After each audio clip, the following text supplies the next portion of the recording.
el graffiti de enfrente. El graffiti de enfrente de la radio, precisamente, con una aclaración previa para la audiencia que nos conoce más o menos y sabe que nosotros valoramos la palabra. Y valoramos la palabra y valoramos la palabra política y valoramos la política. Y le damos importancia a eso. Y a riesgo entonces de tratar un tema que puede parecer menor, voy a hablar sobre el graffiti de enfrente. ¿Qué dice? Pintado enfrente de la radio, dice lo siguiente. Dice: no al golpe en Paraguay, Franja Morada. Franja Morada es una agrupación universitaria de la Unión Cívica Radical. La verdad que para la audiencia que nos conoce sabe que esa es una consigna que nos pone contento, no al golpe en Paraguay. Nosotros hemos sostenido esa posición fuertemente, nos parece central en América Latina, en Sudamérica, ponerse firme en el respeto de la voluntad popular y en sostener los gobiernos populares, democráticos, progresistas que están siendo atacados por muchos lugares y con golpes de nuevo cuño, con mezclas de alguna parte de la institucionalidad que pretende darle continuidad a lo que significa un cambio de régimen. Así que bueno, siempre estas causas necesitan la mayor cantidad de aliados, nos pone contentos, le damos valor a la palabra y decimos, le creemos, a priori. Pero decimos lo siguiente. Decimos, el golpe en Paraguay tiene antecedentes. En 2008 en Argentina, nosotros decimos, se intentó hacer lo mismo. ¿Y quién fue el mascarón de proa de esa operación de pinzas, de presión, de ese intento de golpe?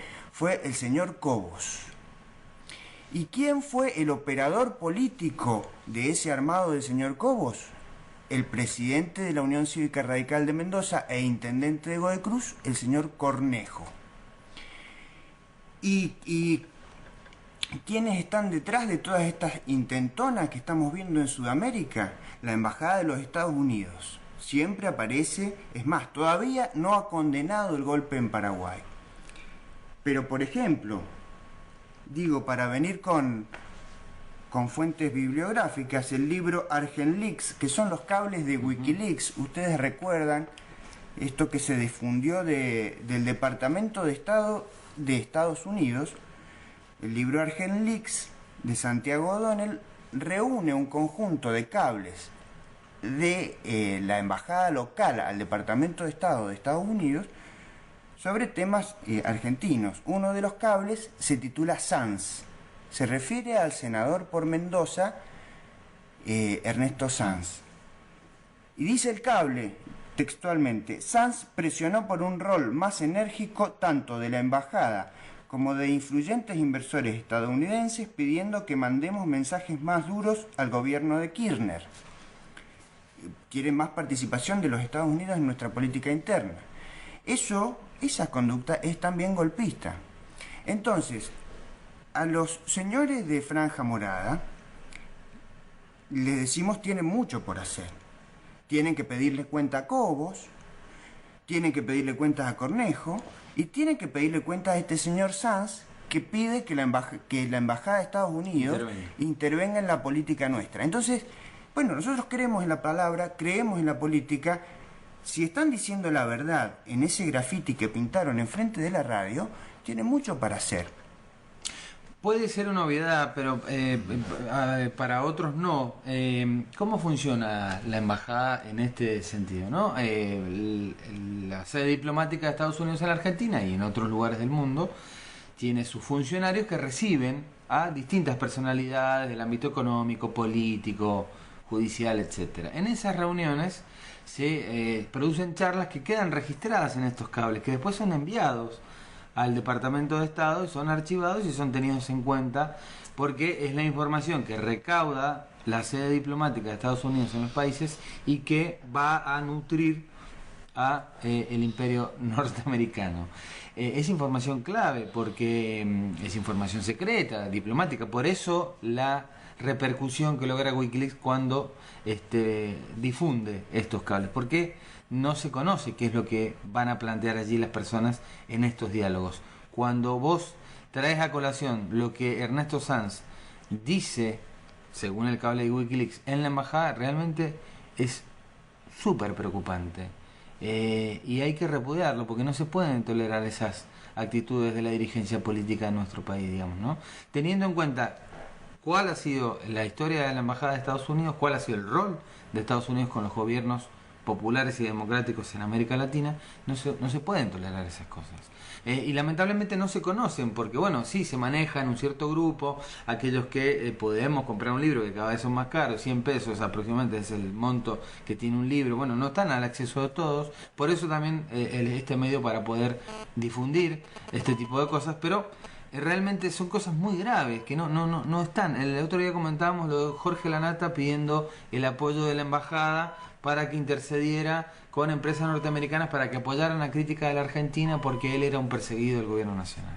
Entonces, todo ese tipo de cosas que se van gestando, después se trasladan en hechos concretos. Golpes de Estado, para decirlo con claridad, ¿no? Sí, la mención a Wikileaks de mi parte simplemente estaba en orden a apuntar la tesis central de la columna. La tesis central de la columna de hoy tiene que ver con cómo generar credibilidad y sustento en las palabras y cómo generar una oposición política que nacional, digamos, que deje de pedir ayuda afuera para construir política adentro, que es lo que necesitamos. Y lo que vos decís, Rodrigo, es central y además lo estamos viendo en el mundo. Lo que pasa en Siria es dramático, lo que pasó en Libia es dramático y la matriz política con lo que se construyen esos desastres, esos verdaderos estropicios, esas matanzas, esas masacres terribles que viven esos pueblos, es con esta misma matriz, con este mismo modo, un grupo interno que pide ayuda afuera, afuera ven la veta para quedarse con el petróleo, con el agua, porque Libia tenía mucha agua, aunque parezca un dislate, no es cierto, tiene mucha agua, con los recursos naturales y además operando ahí con bases, con intereses geopolíticos, entran de afuera, pero ¿a partir de qué? A partir de gente que pide como pide Sanz. Por eso lo que vos decís es cierto, es gravísimo. Pero bueno, yo tengo algunas hipótesis.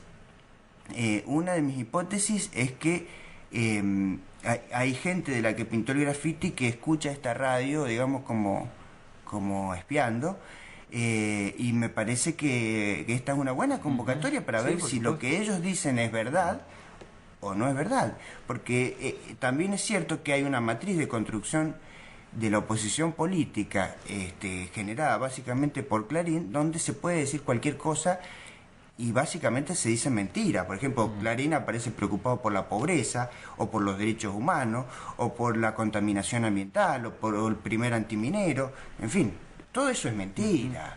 Pero lo cierto es que ¿para qué sirve? Y para horadar la democracia. Los que pintaron ese cartel seguramente es gente de la Universidad de Cuyo. Bueno, si dicen la verdad, tienen que ir a preguntarle a gente de su partido por qué hace las cosas.